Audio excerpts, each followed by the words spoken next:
এই সুকানদিঘি একসময় সমতল জায়গা ছিল, এখানে কোনো পানি ছিল না।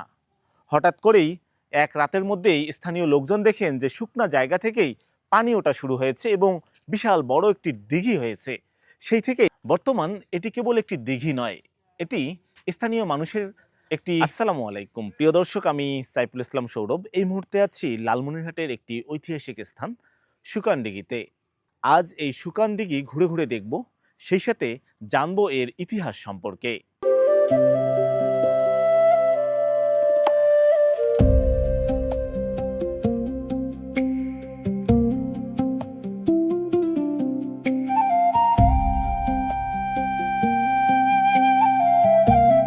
এই সুকানদিঘি সম্পর্কে কোনো ধরনের দলিল পাওয়া না গেলেও প্রবীণদের মতে জানা যায় যে 1947 সালেই এই সুকানদিঘি প্রথম খনন করা হয়।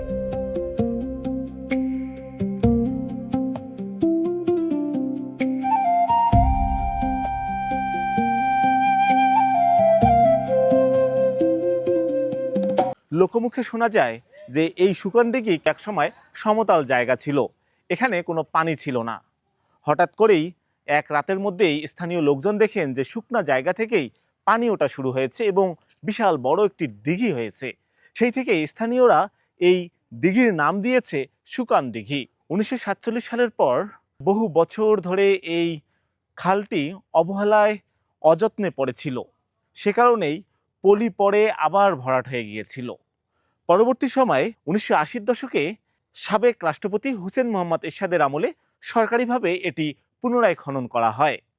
খনন করার পর এই স্থানটির নাম দেওয়া হয় হুসেন সরোবর।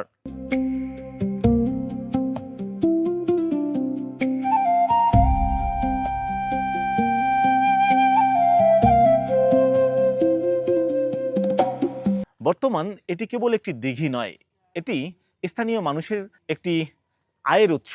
এখান থেকে প্রচুর পরিমাণে মাছ ধরে অনেকেই জীবিকা নির্বাহ করে এবং পর্যটকদের জন্য এটি একটি সুন্দর ভ্রমণের স্থান।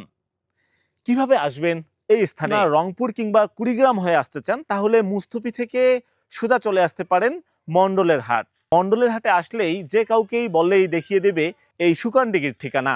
এই সুকানদিঘিতে এসে দেখা হয়ে গেল এখানকারই এক ছোট ভাই আহসান হাবিব রাজু, সেও কিন্তু সুন্দর সুন্দর ভিডিও তৈরি করে। আমার প্রোফাইল হচ্ছে আহসান হাবিব রাজু লালমনিরহাট। এখানে আমি বিভিন্ন ধরনের কবিতা এবং ভিডিও রিলস আকারে তৈরি করে থাকি, কেননা আমি স্বপ্নবিলাসী লেখক হিসেবে সবাই আমাকে চেনে। তাছাড়া বিভিন্ন ধরনের সংগঠনের সঙ্গেও আমি জড়িত রয়েছি। বাংলাদেশ বেতার যারা লিসেনার রয়েছে তারা হয়তো আমাকে অনেকেই চিনে থাকে। বাংলাদেশ বেতার রংপুর বা ঢাকার যে কার্যক্রমগুলো, এখানে বিভিন্ন ধরনের কার্যক্রম আমি লেখালেখি করে থাকি। আচ্ছা, দারুণ ব্যাপার। আমি কিন্তু আজকে আরেকটি নতুন পরিচয় পেলাম যে ইনি কিন্তু একজন লেখক, স্বপ্নবিলাসী লেখক। দারুণ ভালো লাগলো। মাঝে মধ্যেই কিন্তু এনার ভিডিও দেখতে পাই, এই সুকানদিঘির ভিডিও দেখতে পাই এনার ভিডিওতে। আপনাকে অসংখ্য ধন্যবাদ। আপনি আমার প্রিয় স্থান, যে আমার শৈশব কেটেছে, অনেক স্মৃতি আমার এখানে জড়িত রয়েছে এই সুকানদিঘিতে। আপনি এখানে এসেছেন, আমি অনেক খুশি হয়েছি আপনাকে পেয়ে। আর তাছাড়া লালমনিরহাটের দর্শনীয় স্থান, ঐতিহাসিক স্থানগুলো আপনি যেভাবে আমাদের লালমনিরহাট জেলার দর্শকদের দেশ এবং দেশের বাইরে থেকে যারা দেখে, বা যে আপনি সুন্দর সুন্দর করে প্রেজেন্ট করেন আমাদের দর্শনীয় স্থানগুলো লালমনিরহাটের, আপনাকে অসংখ্য ধন্যবাদ। আর সবাইকে অনুরোধ করব সাইফুল ইসলাম সৌরভ ভাইয়ের ভিডিওগুলো দেখবেন। এখান থেকে আপনি দর্শনীয় স্থান সম্পর্কে, বিভিন্ন জানা অজানা সম্পর্কে লালমনিরহাটের জানতে পারবেন। Thank you, thank you. ঠিক আছে।